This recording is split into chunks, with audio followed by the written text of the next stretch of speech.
போட்டியிடுகிறேன். நீங்கள் அனைவரும் என்னை ஆதரித்து உங்கள் பொன்னான வாக்குகளை தாமரை சின்னத்துக்கு அளித்து எனக்கு ஒரு மிகப்பெரிய கண்டிப்பா பட்டாசுக்காக நாங்க ரொம்ப போராடுறோம். கண்டிப்பா நல்லது நடக்கும். எல்லாருடைய கண்டிப்பா நரேந்திர மோடிஜி வந்து உங்க வாழ்க்கையில மண்ணலி போட மாட்டாரு. அது வந்து உத்தரவாதம். மறக்காம தாமரைக்கு எல்லா தாமரைக்கு ஓட்டு போட்டுருமா? நல்லா இருக்குங்களா?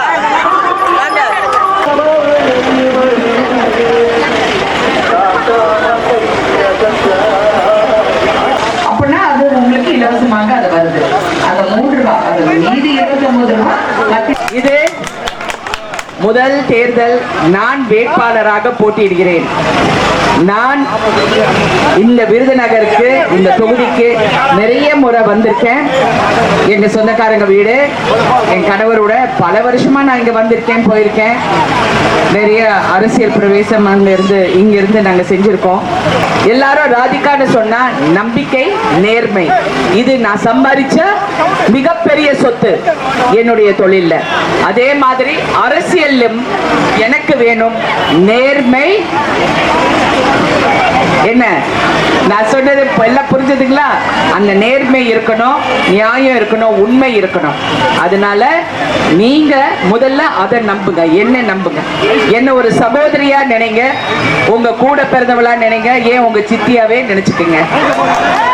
சரியா? ஆனா நீங்கள் எனக்கு இந்த வாய்ப்பை கொடுங்கள். இதுவரைக்கும் நீங்க நினைக்கிற மாதிரி முன்ன மாதிரி இல்ல. அரசியல்ல மாத்தி மாத்தி பல வருஷங்கள் எல்லாரையும் ஏமாத்தி விட்டார்கள். தோ செய்யறேன்னு செய்வோம் சொல்லுவாங்க, காணாம போயிடுவாங்க. அதோ செய்யறேன்னு சொல்லுவாங்க, காணாம போயிடுவாங்க.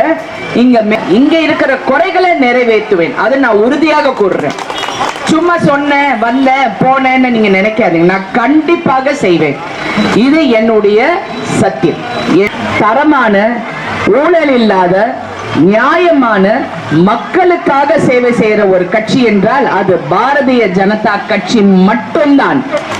10 வருஷமாக முதல்ல இது பாராளுமன்ற தேர்தல், இது சட்டமன்ற தேர்தல் இல்ல. அது நீங்க எல்லாரும் புரிஞ்சுக்கணும். உங்க பிரதம மந்திரியை தேர்ந்தெடுக்கிற தேர்தல். பிரதம மந்திரி யார்? நரேந்திர மோடிஜி. 10 வருஷமாக நம்ம நாட்டை ஆண்டு கொண்டிருக்கிறார். சிறப்பாக உங்களுக்காக, மக்களுக்காக சேவை செஞ்சு இதுவரைக்கும் ஒரு ஊழல் இல்லாத ஆட்சியை கொடுத்து மக்கள் மனதில் பெரிய இடம் பிடிச்சிருக்கிறார். இப்ப அவர் 3வது முறையாக போட்டியிடுகிறார். அவர் கண்டிப்பாக 3வது முறையாக பிரதமராக வர வேண்டும் என்பதற்காக நாங்கள் இங்கே வந்திருக்கிறோம். அவர் கரங்களை வளப்படுத்துறதுக்காக இங்க வந்திருக்கோம். அப்ப நீங்க என்ன பண்ணும்? என்ன ஒரு பிரதிநிதியாக நீங்க என்ன டெல்லிக்கு அனுப்பிச்சீங்கன்னா உங்களுக்கும் இந்த தொகுதிக்கும் ஒரு பாலமாக நான் இருப்பேன். இந்த அணியில, இந்த தேசிய ஜனநாயக கூட்டணியில எங்க பிரதமர் யார் அப்படின்னு சொன்னீங்கன்னா அது நரேந்திர மோடிஜி. அடுத்த கூட்டணியில நீங்க கேளுங்க, உங்க பிரதமர் யார்?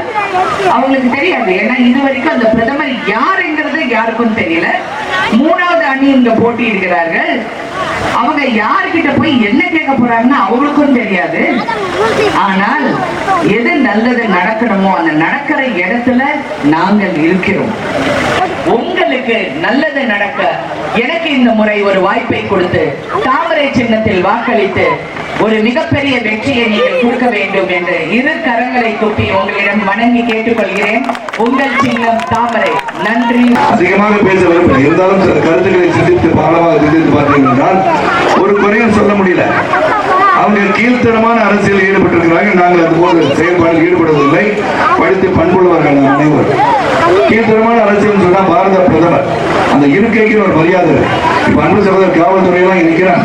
அந்த சட்டைக்கு ஒரு மரியாதை, அந்த தொப்பிக்கு ஒரு மரியாதை. அதை ஏளனம் செய்வதோ, துஷ்பிரயோகம் செய்வதோ, அவமரியாதை நடத்துவதோ தவறு என்று நிற்கும் போது என்ன சொல்றாரு? உதயாநிதி சொல்லி இன்னைக்கு வந்திருக்காரு.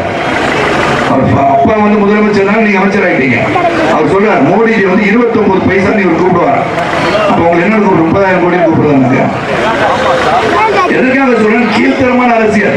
குற்றம் சொல்றது ஒண்ணுமே கிடையாது.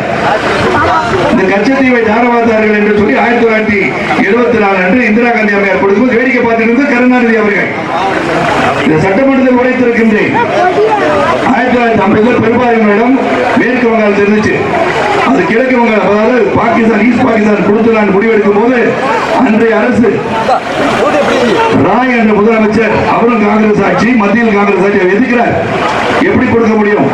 நமது நாட்டின் உருப்படி மண் வேறு மேற்கு மாநில நாட்டில் கொடுக்கக்கூடாது என்று அவர் வழக்கு தொடர்றார். யார்? காங்கிரஸ் ஆட்சியில் இருக்காங்க, காங்கிரஸை வழக்கு தொடர்றாரு. கருணாநிதி என்ன பண்ணிட்டு இருந்தாரு? தூங்கிட்டு இருந்தார். 1976 ஆண்டு தாராளத்தை கொடுத்துட்டாங்க.